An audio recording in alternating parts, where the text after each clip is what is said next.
มาสวยหรือมาหลับจากก็เลยจ้างปอมาได้เที่ยวเงินให้เฮาปันได้สิเอาเงินให้เฮาว้ายร้านสาวข่อยเจ้าเกี่ยวบ่เป็นกับเจ้าลองเกี่ยวก่อนถ้าเป็นมื้อใดละป้าสิจ้างมื้อนั้นถ้าเป็นแล้วเป็นเลยนี่โอ้ยเป็นหลายๆคนนี่เกี่ยวไว้ๆคนนี้ละป้าเอาเงินให้โลด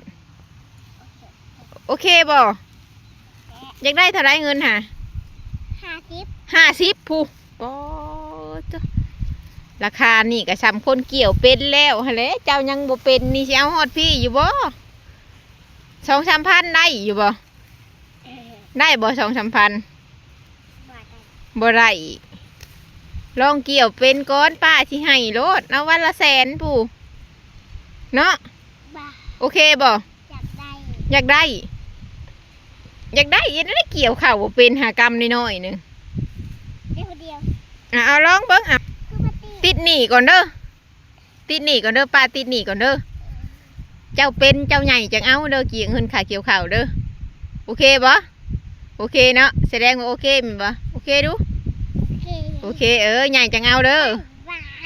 บ๊ายบายเลยบ๊ายบาย